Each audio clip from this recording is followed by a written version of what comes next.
Hey everyone, welcome to Token Topics. Ripple's XRP is the topic. XRP is truly a currency, not a crypto, a virtual currency, a digital asset. And we're going to go over some material to prove just that. Also, I want to show you a screenshot from 2 years ago, and I'd like to get your feedback on it. Also, I want to prove that Russia, in one way, shape, or form, will cooperate, will interoperate with the XRP ledger. We also know that major banks within BRICS already plan to use XRP. So before I begin, remember I'm not a financial advisor. Invest at your own risk. Please do hit the like, share, and subscribe to stay up to date. With that out of the way, let's go ahead and begin. Keep your crypto safe with a DCENT biometric wallet. What talks about exchanges going down and cyber attacks, it's smart to keep it on a hardware wallet. Purchase it now through Token Topics and receive a discount. I'm going to put the affiliate links in the description below. I want to show you this screenshot that I saved from 2 years ago back in 2021, and I'm glad I did. A lot of people in the XRP community, they know who XRP King Dago is, and I believe this is actually aging very well. He stated that I won't be surprised if they extend the entire lawsuit against the SEC until the CBDCs are ready to roll out. And it seems an awful lot like that's really what's going on. But go ahead and put your thoughts and opinions down below. Go ahead and comment. Do you believe that XRP King Dago is on the right track? If you think about it, that's exactly what's going on. I mean, they're pinned down by this lawsuit. And it's as if they're delaying time. They're trying to discourage people from even wanting to invest or talk about XRP, making it seem like it's not valuable while they're rolling out the central bank digital currencies, literally behind the scenes. Ripple's working with governments. They're working with these different associations and foundations, as we talked about on this channel. So go ahead and comment. Do you think XRP King Dago is on the right track? I'm going to play this clip, and I'd like to get your feedback, so please do comment what you think down below. I don't think it matters whether a private company gets the thumbs up or green light or approval by a government than whether the government itself issues a currency. Usually the government, if they need special technology or services, they will go to the private sector.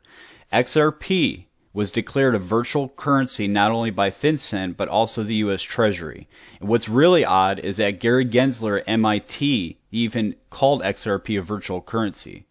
And I've stated that XRP is a digital asset. That's what I like to look at it as. Or a virtual currency and not a crypto. That's kind of like a slang term for it. I think that cryptos and crypto projects should have a role, and people can invest in them just like they can invest in stocks and other items or things. But once the dust settles and all this gets clear and we have regulatory clarity, I believe that a lot of these crypto projects will be classified as securities, and you could still invest in them just as you would normally like a stock from a company. But what's different is the technology now is that you can send, given an example, as if it were a stock, you could send that directly through a ledger. And it could be a form of a payment if people accept it. So, but XRP in itself is a currency, and I believe it has gotten a green light and is getting a green light and thumbs up by governments. So what's the difference if the government issues or if it's approved? Because I'm telling you right now, the government isn't always the best at producing high-grade technology. They are good at printing paper. Anybody could do that. But creating the technology for the central bank's system to all interoperate and work together with humanity and financial institutions, that takes a special technology. Now, when I go to play this clip, listen to the first part. Before the minister speaks, the man in the beginning asks him about the assets. He states that there's some kind of standard, a standard or operating procedure going on. Now, what is that? Who is part of the Digital Euro Association? Ask yourself. Who is part of the Digital Pound Foundation? Who is working with faster payments? Who's working with the governments? Who's getting the green lights? Who's working with the central bank? It's Ripple. It's Ripple. And also, governments are also going to them to issue stable coins on the XRP ledger. So what does that tell you? So let's go ahead and listen to this clip. Now, this is the Minister of Electronics and IT, In India, Mr. Ashwani. Come to cryptocurrency, where it's being said that there's some kind of standard operating procedure for crypto assets which is being worked on as part of the G20 deliberations that are happening. As the Minister for IT, how do you wrap your head around what kind of crypto regulation should be worked on by the government as part of a larger G20 plan? Nobody other than government should ever issue any currency. Very clear. Every government, that's the fundamental basis of economics of any country over last many centuries, right? So crypto as a currency is a clear no-no. Clear no-no. Crypto as a technology, the distributed ledger technology, the blockchain technology, that is one big thing which we must all promote, and our focus has to be primarily on the technology behind cryptocurrency rather than crypto as a currency.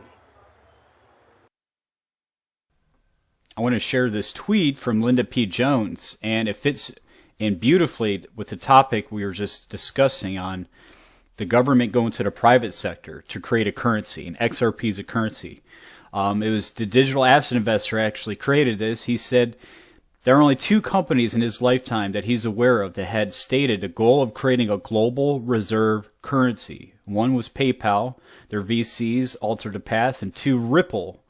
This is once in a lifetime stuff. Let's go ahead and watch this. China's point of view, they want to get, they don't like the U.S. having this reserve currency because it gives us, a lot of leverage over, Iranian oil supply chains and all sorts of things like that. They don't want the renminbi to become a reserve currency because then you have to open your capital account and you have to do all sorts of things that they really don't want to do. I think the euro, you could think of as, was in part a Chinese weapon against the dollar. It didn't, the last decade hasn't quite worked out that way, but that was, China would have liked to see 2 reserve currencies like the euro. And, even though I'm sort of a pro-crypto, pro-Bitcoin maximalist person, I do wonder whether at this point Bitcoin is also, should also be thought in part as a Chinese financial weapon against the U.S., where it threatens fiat money, but it especially threatens the U.S. dollar, and China wants to do things to weaken it. So it's sort of China is long Bitcoin, and perhaps from a geopolitical perspective, the U.S. should be a little bit be asking some tougher questions about exactly how that works. So back in the early days of PayPal, and this is going back to 1999, so it's almost 20 years ago. We actually, our first T-shirt said, PayPal, the new world currency. And so there was this idea that we were going to create this new global currency. Many people don't know this, but the mission of PayPal was to create a global currency that was independent of interference by these corrupt cartels of banks and governments that were something very economically very powerful, enabled many small businesses. We're super proud of it, but we never achieved the mission. And I don't think it is solved by PayPal, precisely for the reason that you brought in the Venezuela case, where PayPal is simply too centralized and too attached to the big financial institutions, Visa, MasterCard, the ACH networks, the SWIFT network, and it will do whatever it needs to do to keep those institutions happy. It doesn't solve the problem, and I think with its current success and the current management, they're not going to go push the mission of the company forward. That was what we wanted 20 years ago. So somebody else has to do it.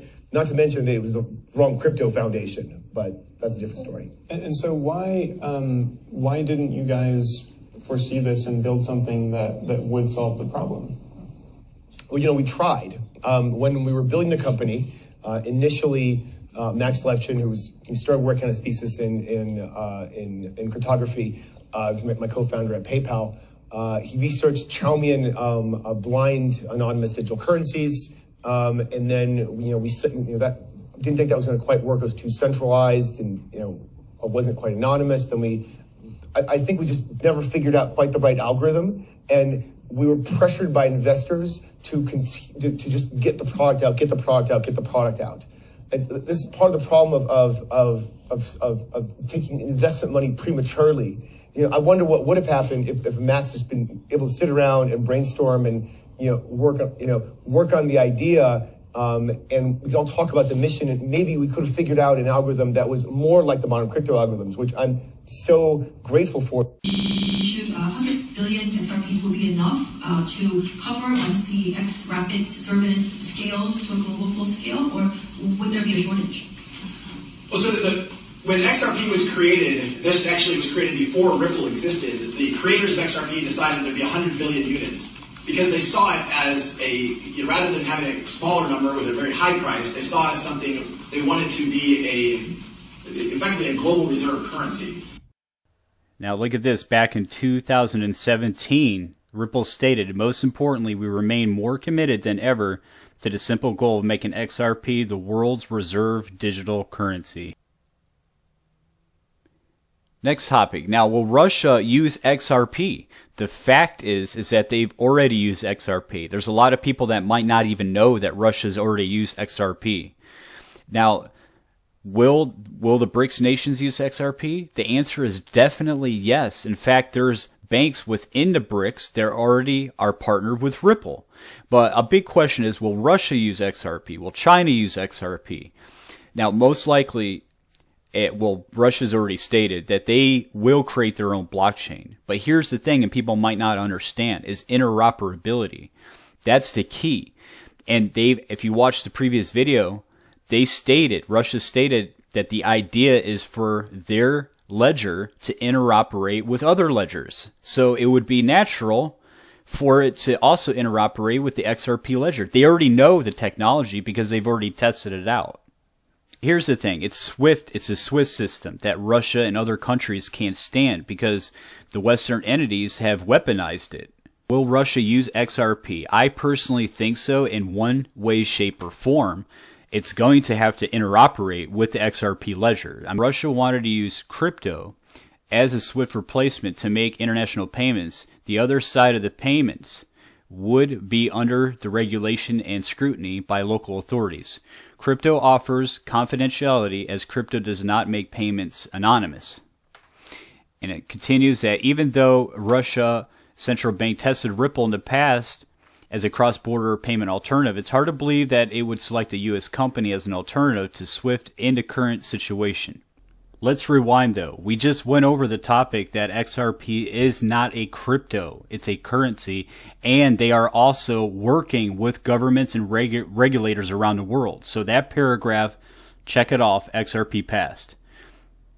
And it continues that even though Russia central bank tested Ripple in the past as a cross-border payment alternative, it's hard to believe that it would select a U.S. company as an alternative to SWIFT in the current situation.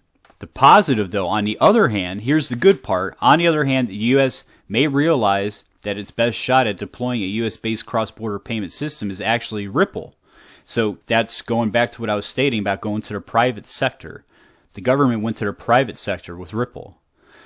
Continues here that XRP is also offers an alternative to the US dollar, which is something a lot of global businesses may want to consider as a backup or replacement of the current international payment system. So that's a plus. If Russia knows this technology, remember, this is just an article, and the author just writes what, sometimes they put their opinions in there.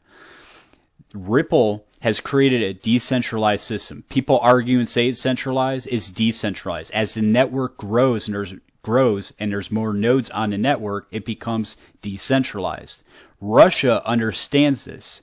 So going back to what I stated, will they use XRP? Most definitely, but they are going to have their own blockchain and they're going to have their own assets. But is it going to interoperate?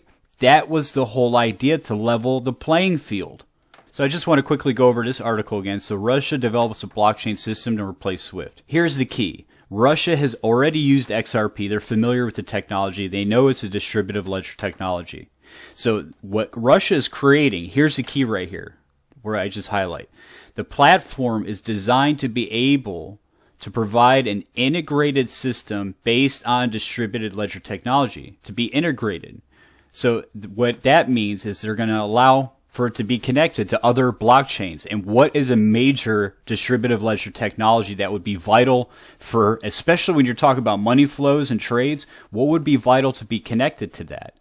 The XRP ledger, without a doubt. Taken this physical asset and they've converted it into an intangible. And I might just remind you that one of the goals, as stated in the IMF, is to have the title for everything on a token. Across both RippleNet and RippleX, we're leaning into the tokenization of everything.